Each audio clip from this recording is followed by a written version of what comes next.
അദ്വൈത സിദ്ധാന്തത്തിന്റെ ഉപജ്ഞാതാവായ ശ്രീ ശങ്കരാചാര്യരുടെ ജന്മഭൂമിയാണ് കാലടി എന്ന ദേശം.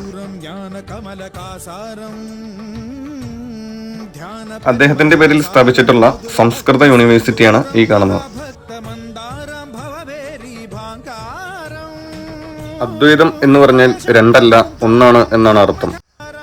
മനുഷ്യനും ഈശ്വരനും ഒന്നാവുന്ന ഭാവം, ആത്മാവും ബ്രഹ്മവും ഒന്നാണ് എന്നാണ് അദ്ദേഹം പഠിപ്പിച്ചത്.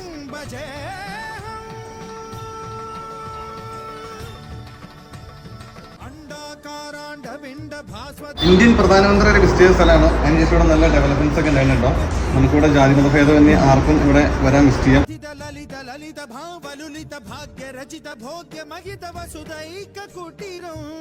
8 നിലകളിലായിട്ടാണ് ഈ സ്കൂൾ നിർമ്മിച്ചിരിക്കുന്നത്. 168 സ്റ്റെപ്പുകൾ കയറിയിട്ട് വേണം മുകളിലേക്ക് എത്താൻ. ഇത് അവിടെയായിട്ട് ശ്രീ ശങ്കരാചാര്യ 4 ശിഷ്യന്മാരുടെയും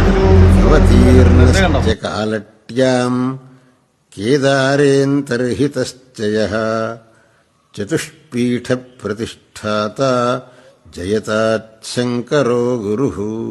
ഇന്ത്യ മുഴുവൻ അദ്ദേഹം സഞ്ചരിച്ചതിന്റെ തെളിവ് നമുക്കിവിടെ കാണാം. ഉത്തരാഞ്ചലിലും ബദ്രിനാഥിലും ഗുജറാത്തിലും കർണാടകയിലും എന്നിങ്ങനെ പല സ്ഥലങ്ങളിലായിട്ട് 4 മടങ്ങ് സ്ഥാപിച്ചിരുന്നു. ജനനം മുതൽ മരണം വരെയുള്ള എല്ലാ ചരിത്രപരമായിട്ടുള്ള കാര്യങ്ങളും നമുക്കിവിടെ കാണാനും വായിച്ച് മനസ്സിലാക്കാനും സാധിക്കും.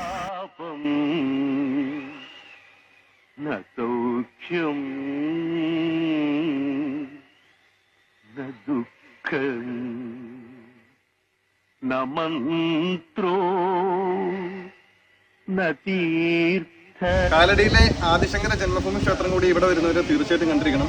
മനോഹരമായിട്ടുള്ളൊരു ക്ഷേത്രമാണ്.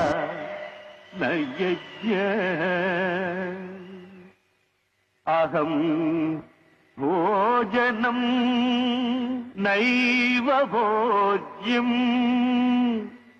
ന ഭോക്ത ചിദാനന്ദരൂപഃ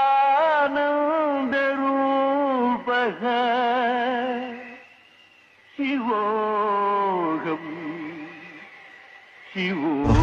ഈ ഒരു ക്ഷേത്രം കർണാടകയിലെ ബൃങ്കേരിയിലുള്ള ആളുകളുടെ കീഴിലാണെന്നാണ് പറയുന്നത്. പൂജാരികളും മറ്റും കർണാടകക്കാരാണെന്നാണ് പറയുന്നത്.